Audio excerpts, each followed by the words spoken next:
우리 같이 하나님 말씀 찾아보겠습니다. 사도행전 5장 17절부터 32절까지의 말씀입니다.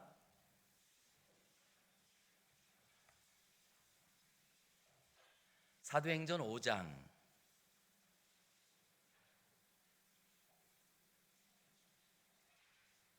17절부터 32절까지 저하고 여러분이 한 절씩 교독하겠습니다.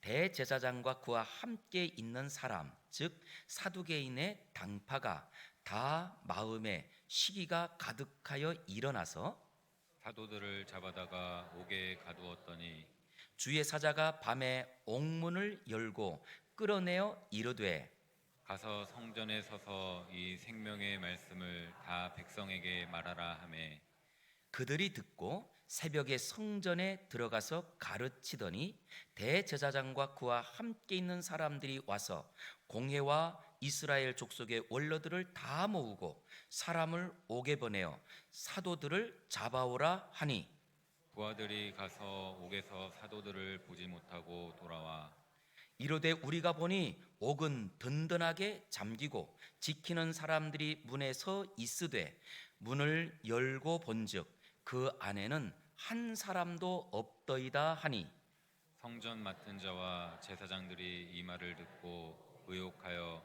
이 일이 어찌 될까 하더니 사람이 와서 알리되 보소서 옥에 가두었던 사람들이 성전에 서서 백성을 가르치더이다 하니 성전 맡은 자가 부하들과 같이 가서 그들을 잡아왔으나 강제로 못함은 백성들이 돌로 칠까 두려워함이더라.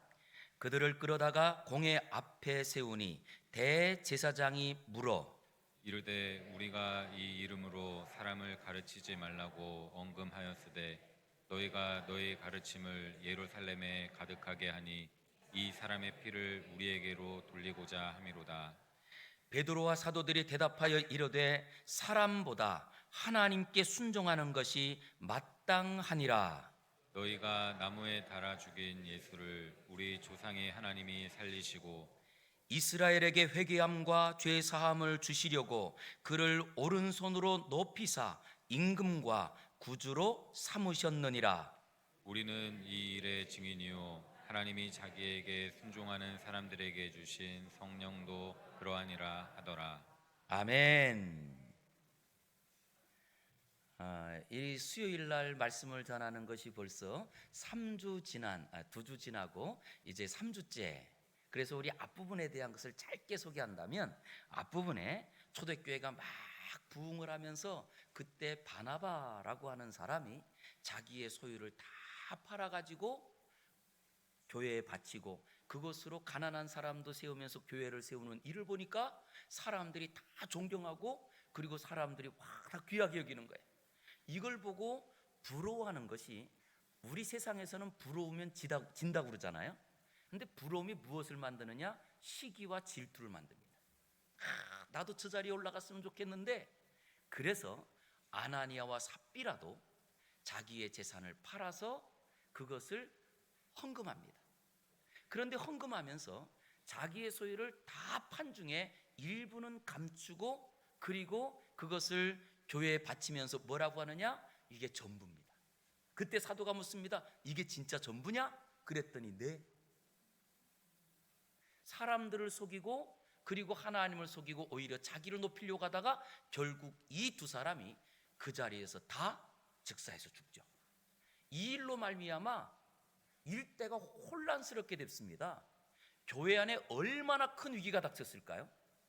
그런데 놀라운 일은 이런 거짓과 시기가 사라지니까 교회 안에는 더 큰 부흥이 일어나더라는 거예요. 그래서 실제로는 교회는 무조건 사람이 많이 모이는 것을 좋은 교회라고 말하지 않습니다. 실제로 배 중에서도요, 배가 사람들을 많이 태우는 배가 있습니다. 무슨 배일까요? 세월호. 아유, 지요. 예, 일반적으로는 여객선이라고 합니다. 근데 여객선보다도 더 많이 태우는 배가 있습니다. 크루즈. 크루즈는 뭐 하는 배죠? 예, 이거는 관광하는 배거든요. 예. 그럼 여러분, 이 크루즈라고 하는 큰 배에 몇 층 높이로 해가지고 그 배 안에 사람들이 다 타면 그 사람들은 무엇할까요? 거기서 먹고 마시고 즐기고 관광하고 이런 일을 하는 사람들이 많은 거예요. 그런가 하면 또 그렇게 아주 사람이 많이 타는 배가 있습니다. 뭘까요?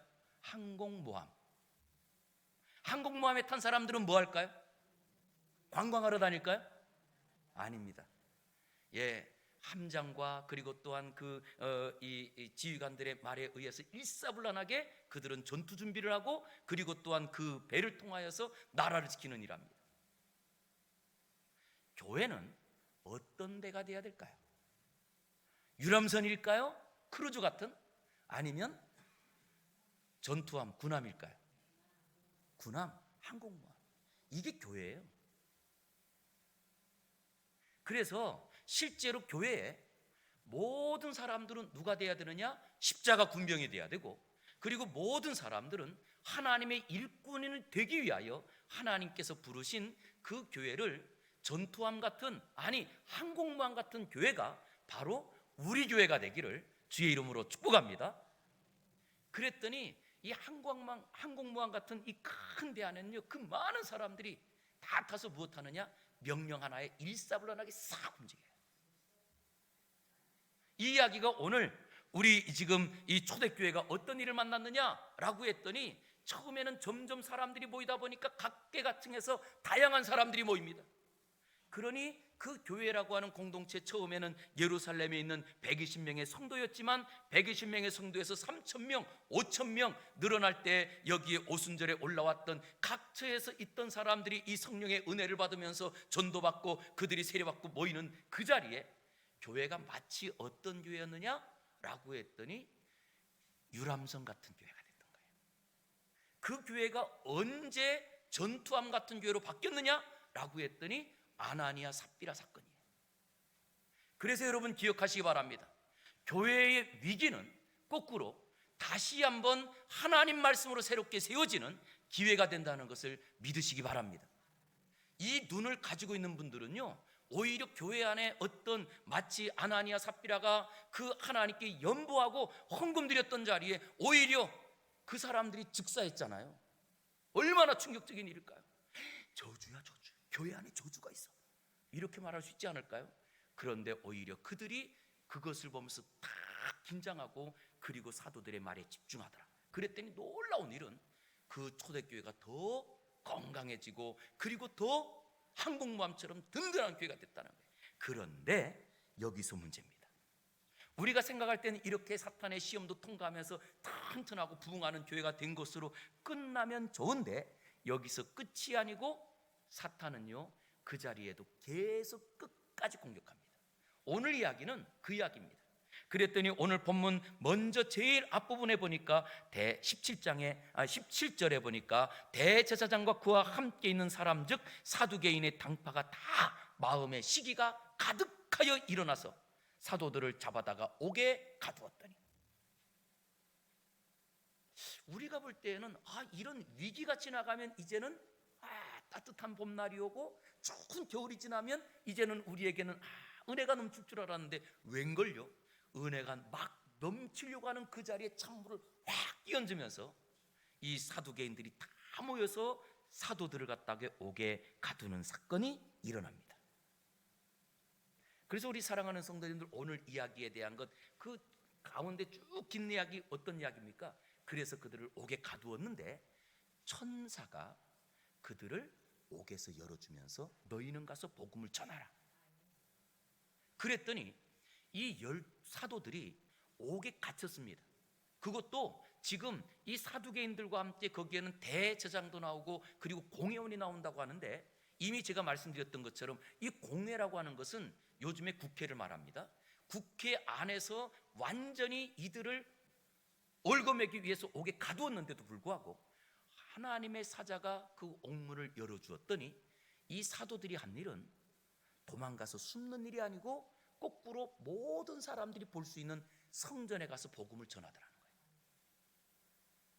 얼마나, 지금 이 사도들의 모습을 보세요. 사도행전 1장 끝부분에 그들은 다 무엇하고 있느냐? 오히려 예수님께서 부활하시고 그리고 예수님께서 부활한 증거를 다 보여주고 승천하셨음에도 불구하고 그들은 마가다락방에 문을 닫고 기도하던 사람들이에요. 왜요? 혹시나 누가 와서 잡을까 봐, 누가 고발해서 우리가 옥에 갈까 봐. 그런데 불과 지금 사도행전 28장 중에 우리가 읽는 이 짧은 지금 요 자리에 5장을 지나가면서 지금 사도들은 어떻게 되냐? 이제는 옥에 갇혔는데도 그 옥문을 열어주었더니 도망가서 숨는 것이 아니고 모든 사람들이 보는 그 성전에 가서 복음을 전하고 있더라. 우리에게도 이런 삶의 변화가 일어나기를 원합니다. 이 변화가 있는 것이 성도예요. 생명은요, 우리는 예수님이 생명, 영생이라는 말을 쓸 때 중요한 것이 생명이잖아요. 그럼 여러분, 생명이라는 씨앗 안에 생명이 있으면 어떻게 될까요? 벌써 이제 봄이 옵니다. 그러면 그 씨앗에서 어떻게 되죠? 싹이 나요. 어저께 어떤 목사님 댁에 갔더니 목사님 고구마 좋아하세요? 그래서 고구마 좋아하지. 고구마 지금 있는데 좀 드릴까요? 사실 요즘 고구마 맛있나요? 예, 고구마가 아직은 사실 지금은 막 싹 나올 때잖아요. 이제 그래서 지금 싹 나오는데 그랬더니 제가 잘 보관해서 그래서 맛있어요. 그래서 주셨는데 준 안에도 잘 보관했는데도 벌써 싹이 막 조금 나오는 거예요. 그 안에 생명이 있으면 아무리 잘 보관해도 때가 되면 싹이 나와요. 이게 자연의 이치잖아요. 그러면 예수님의 생명이 우리 안에 있다. 그럼 우리가 어떻게 됐을까요? 싹이 나왔어요, 안 나왔어요? 우리 노래하잖아요. 감자에 뭐가 나요? 감자에 싹이 나서 그 다음 잎이 나고 그 다음 꽃이 피고. 자, 어떤가요? 우리 성도님들은 지금 이 예수님의 생명이 내 안에서 싹이 났나요? 우리 한번 옆에 있는 분에게 싹이 났나요? 어떠세요? 싹이 나셨나요? 싹이 났어요. 근데 싹이 났으면 이제 뭐 해야 되죠? 이제 줄기가 나고 그리고 잎이 자라고 그 다음 꽃이 피고 그럼 꽃이 폈으면 열매를 맺고. 이 생명이 있으면은요, 이거는요 저절로 되는 거예요. 오늘 지금 사도들의 모습을 보세요. 그랬더니 옥에 갇혔던 사람들이 나가서 담대하게 복음을 전하는 자리에 거기에 대제사장들이 와가지고 옥에 있는 지금 저희 성전에서 누가 가르친다고 그러니까 분명히 우리가 옥에 가두었는데 그래서 옥에 있는 사람들 데려와라. 그래서 옥에 갔더니 세상에 옥문을 지키는 사람들까지 다 있는데 그 문을 열어봤더니 사람이 없는 거예요. 그런데도 이번엔 거꾸로 바뀌었습니다. 그러면 옥문을 열고 탈옥한 사람들이잖아요. 쉽게 말하면 탈옥수들입니다. 그런데 탈옥수들인데도 불구하고 이 지금 공회원들이 공권력을 가지고도 제자들을 함부로 잡을 수가 없더라는 거예요. 왜냐?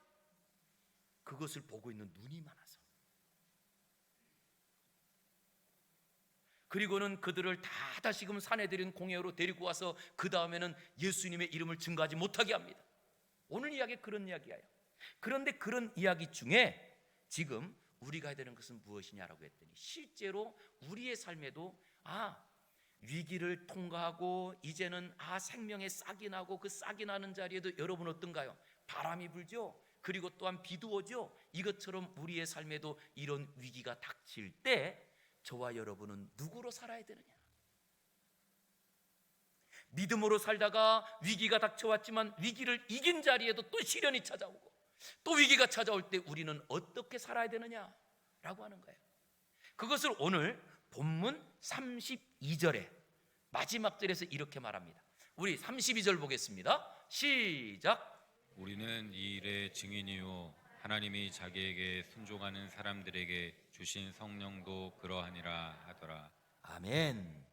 거기에 지금 사도들이 하는 한 말은 우리는 이 일에 누구라고요?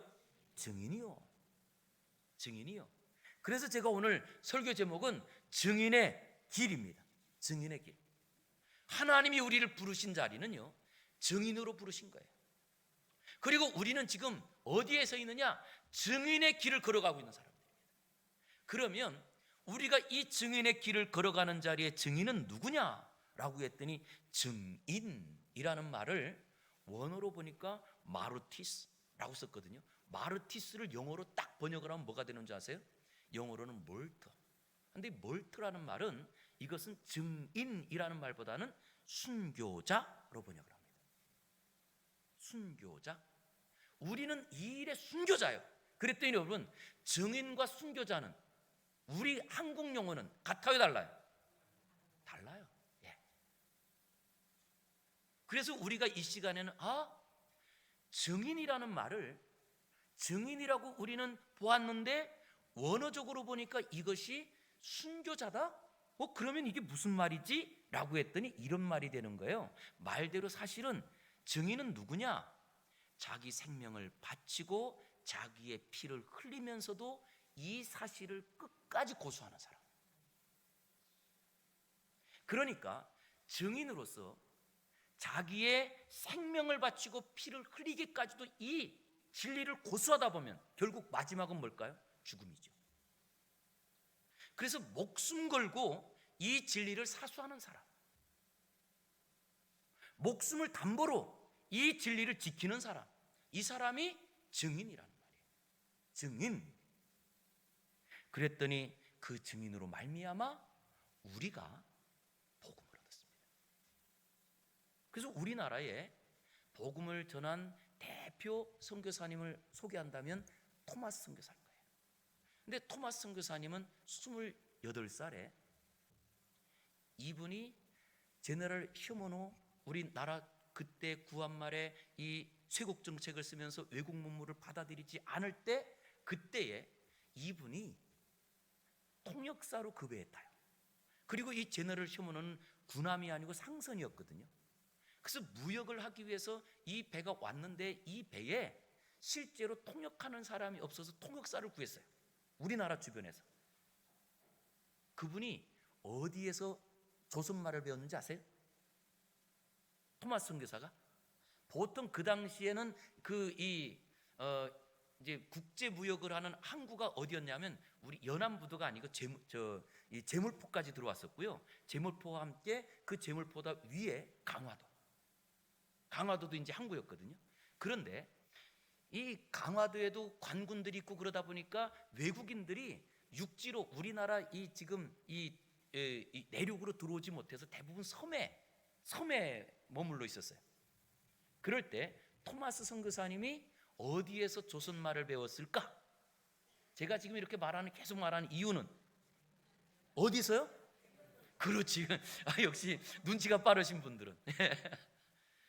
그래서 백령도가 복음이 빨리 들어가요.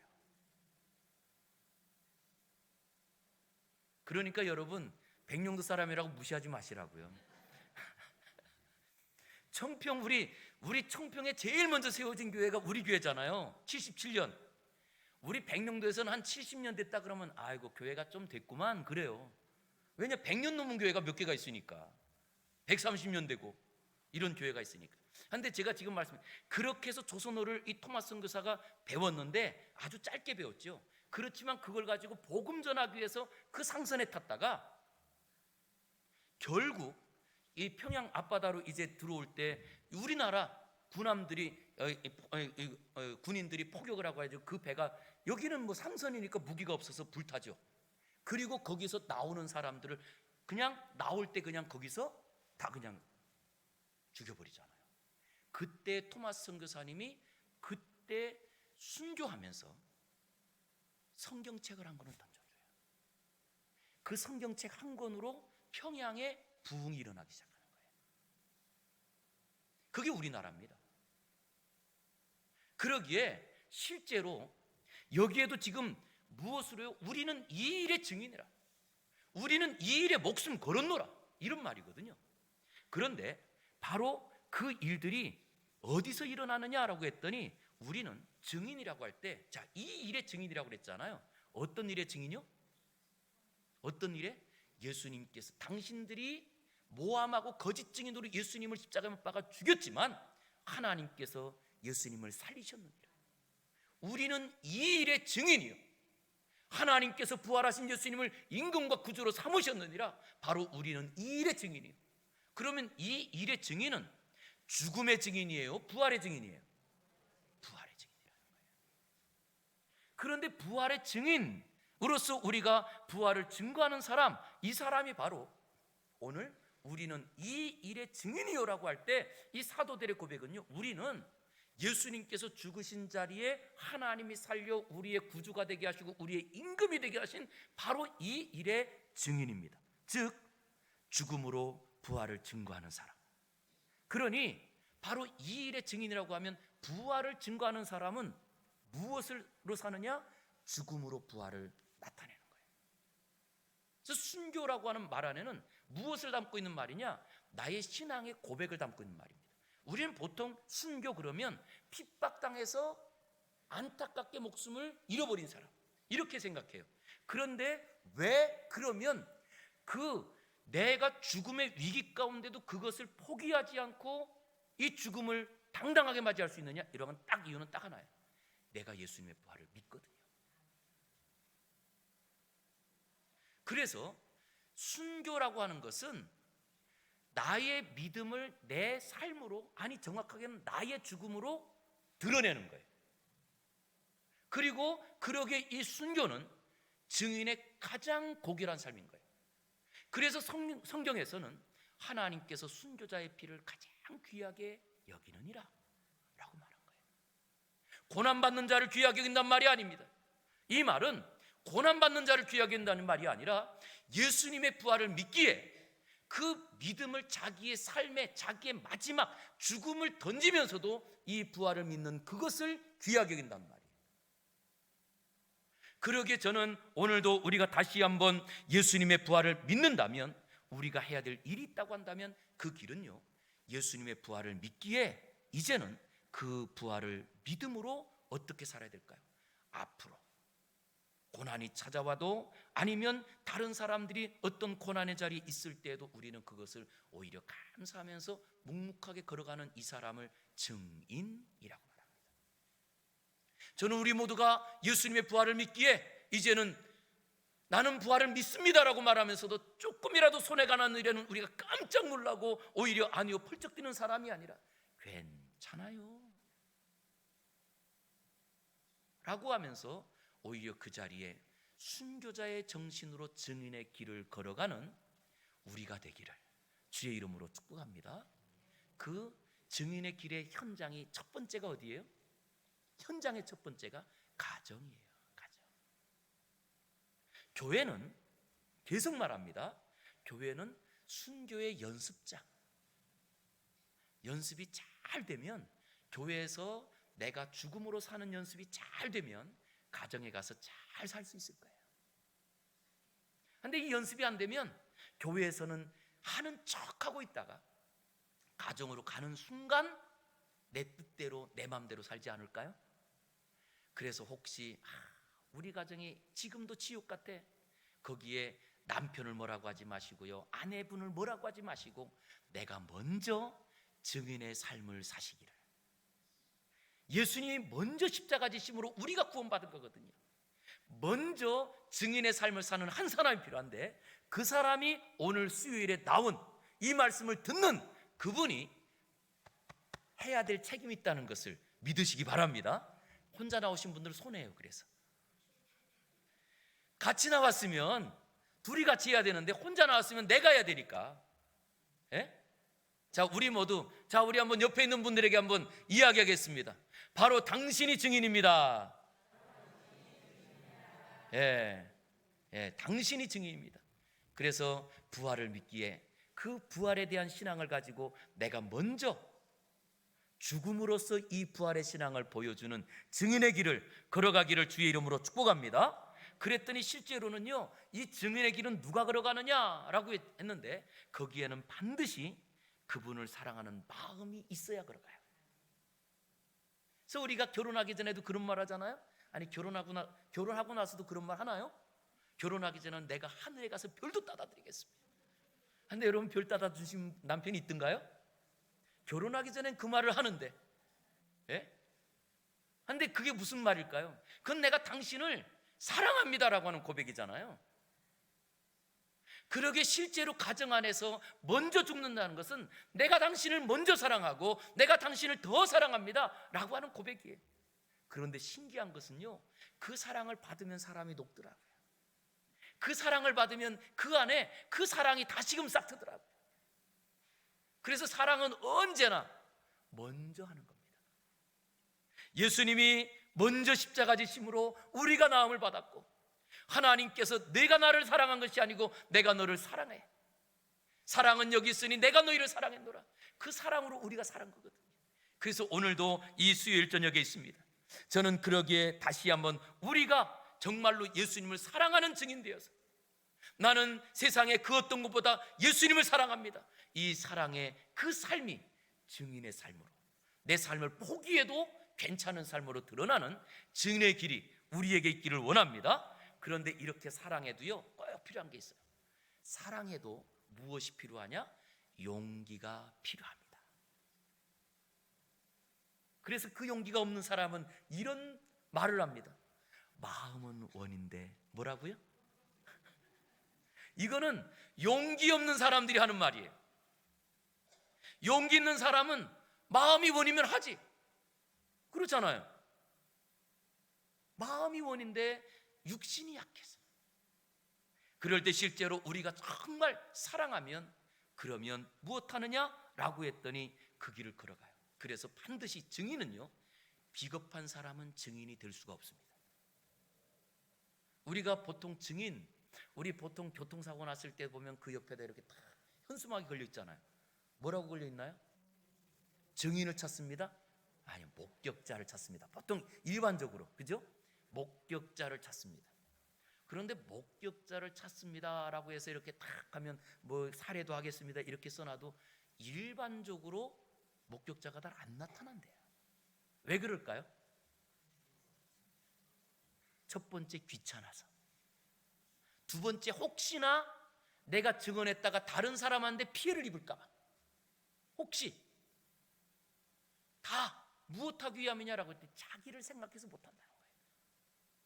자기에게 혹시 뭐 불리한 일이 생길까 봐, 아니면 혹시 내가 그렇게 바른 것을 본 것대로 말했다가 상대편 사람들에게 어떤 해를 당할까 봐. 그런데 실제로 그런 마음에 다 무엇이 있느냐라고 했더니 결국은요, 무엇이 없느냐? 그 피해를 입은 사람을 사랑하는 마음이었기 때문이고, 그리고 피해를 입은 사람을 사랑한다 할지라도 용기가 있어야 말을 할 수 있는 거예요. 그런데 우리가 신앙생활하면서 어떠십니까? 용기 있으신가요? 그랬더니 지금 이 사람이 하는 말이 신앙과 관계가 없고, 아니 신앙을 지금 다른 신앙이 약한 사람의 그 신앙을 흔들고 있는 걸 알면서도 집사님 그런 말 하면 안 돼, 이 말 한마디를 못해요. 이런 말 한마디 하면 어떻게 그런 얘기를 하고 있어. 그리고 그것을 딱 자르질 못해요. 그리고 그것이 우리는 유교문화권 가운데 가만히 있으면 중간이 가는 것처럼, 그냥 가만히 있으면 괜찮은 것처럼. 그러나 진짜 증인은요, 용기 있는 사람인데요, 이 용기 있는 사람은 무엇을 하느냐라고 했더니 자기가 이 사실을 증거하기 위해서 고난도 참습니다. 생명이라도 바칠 각오를 하고 어떤 희생이 따라온다 할지라도 나는 이것을 말합니다. 이래야 증인이 될 수 있는 거예요. 각오되셨나요? 이 각오, 그랬더니 그거 증인되는 게 힘들 것 같아요, 그죠? 그럴 때 우리에게 주신 말씀 딱 하나가 있어요. 사도행전 1장 8절 우리 한번 읽어볼게요. 시작. 오직 성령이 너희에게 임하시면 너희가 권능을 받고 예루살렘과 온 유대와 사마리아와 땅 끝까지 이르러 내 증인이 되리라 하시니라. 아멘.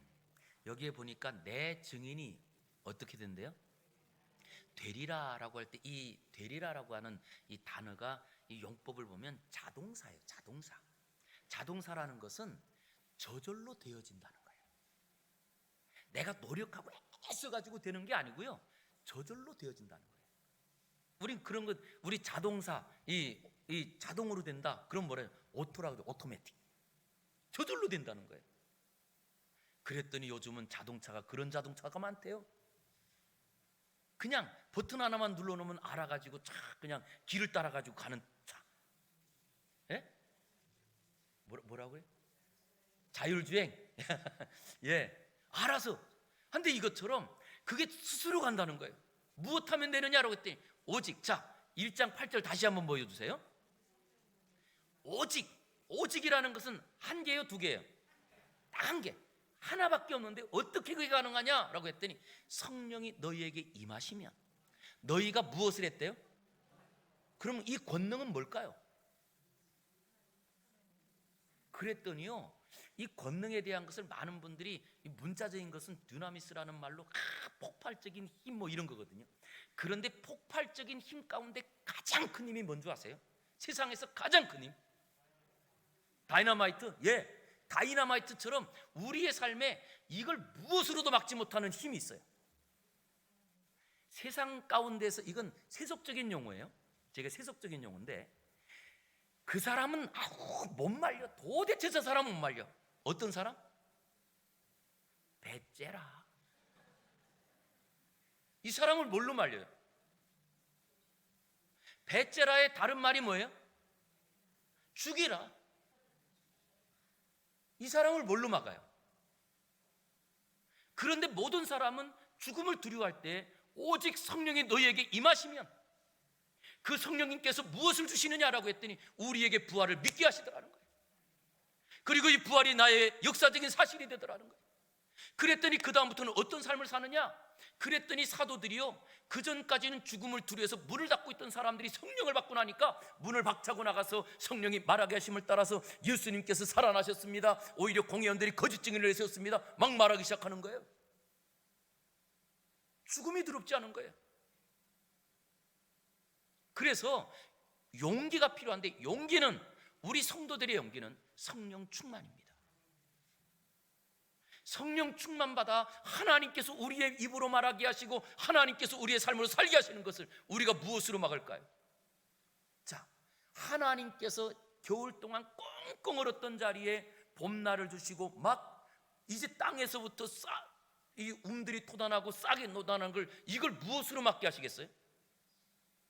막게 할 것이 있나요? 없어요. 이걸 통하여서 우리에게 알려주시는 거예요. 오직 성령이 우리에게 임하시면, 우리가 성령 충만 받기만 하면 저절로 우리는 증인의 삶을 살더라는 거예요. 그래서 우리가 간절히 기도해야 되는 겁니다. 하나님, 나에게도 이 은혜를 주시옵소서. 세상의 어떤 고난도 이기게 하시고 모든 사람들은 죽음과 그리고 이 땅에서의 사망을 두려워할 때 우리는 그 사망 뒤에 있는 부활의 능력으로. 그래서 오직 용기는, 여기서 용기는 만들어내는 용기가 아니고요, 부어지는 용기입니다. 그리고 이 부어지는 용기, 하나님께서 하늘로부터 부어지는 그 용기를 우리에게 주시는 순간 우리의 삶은 완전히 닮은 담대한 사람. 이게 증인의 길이라는 거예요. 그랬더니 예수님의 제자들이요, 실제로 그들은 누구였느냐? 예수님과 3년 동안 같이 동고동락하면서도요, 예수님 붙잡힐 때 다 도망가요. 그리고 예수님께서 죽으셨다고 하니까 이제는 실망에 빠져서 엠마오로 내려가고 그리고 또한 자기 고향으로 돌아갑니다. 그 자리에 부활하신 주님을 만남으로 그들이 모이기 시작하는 거예요. 무엇을 보았거든요? 부활을 보았거든요. 부활의 목격자가 됐잖아요. 목격자가 되었음에도 불구하고, 부활을 보았음에도 불구하고 그들은 마가다락방에서 그들이 모여서 문을 닫고 기도했었어요. 보았음에도. 그런데 성령이 임하시니 그들이 문을 열고 나가서 사내들인 공회 앞에서도 담대하게 말합니다. 우리가 하나님의 말씀을 듣는 것, 사람의 말을 듣는 것, 무엇이 옳은지 너희들은 판단하라. 오히려 담대하게 이걸 외치는 사람으로 바뀝니다. 깜짝 놀라죠. 아니, 저 도대체 일자 무식이었던, 아니 저 시골뜨기였던 저 사람들이 어떻게 변했지? 무엇이요? 성령. 그래서 우리 기도하자는 거예요. 진짜 성령의 사람 되게 하시옵소서. 이 증인의 길을 걸어가게 하시옵소서. 그런데 증인의 길을 언제까지 걸어가야 될까요? 언제까지 걸어가죠? 언제까지요? 그런데 여러분, 우리 여기도 연세 드신 분들이 많이 계시지만 제일 안타까운 분이 누구냐? 젊었을 때는 신앙생활 열심히 하던 분들이 노년이 되어가지고 신앙을 잃어버리고 마지막에는 주님도 부인하는 경우. 이게 제일 불쌍한 거예요. 그래서 노년의 성령 충만해야 됩니다. 이게 굉장히 중요합니다. 육신이 약해지고, 그리고 또한 우리가 점점 내 마음이 약해지는 자리에 성령 충만하여 마지막 끝까지 이 부활신앙을 지키게 하여 주시옵소서. 이게 증인의 삶이에요. 그래서 우리가 정말 기도하는 마지막 기도는, 어떤 분들은 그럽니다. 젊어서 좋겠다고. 그런데 실제로는 젊은 사람도 이 땅에서 성령 충만으로 살아가야 되지만, 마지막이 될수록 점점 우리에게 더 중요한 것은 성령 충만해야 끝까지 걸어가는 거예요. 저는 임종을 많이 지켜본 중에 한 권사님을 뵀어요. 그 남편이 새벽 2시에 전화가 와서, 목사님 지금 아내가 너무 괴로워요. 그래서 병원을 달려갔더니 막 괴로워가지고, 권사님인데 정말 괴로워가지고 막 그래요. 그래서 같이 예배합시다. 그래서 아들 딸도 있었고 같이 예배를 드렸어요. 예배를 드리는 동안에요, 이분이 그렇게 괴로워하던 얼굴이 평안해지고, 전 그걸 보니까 분명히 그분은 부활의 신앙이 확실히 있던 거예요.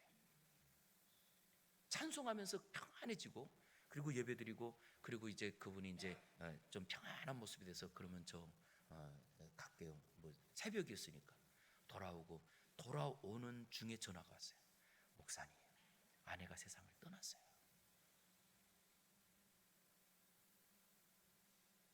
얼마나 아름다운 모습인가요?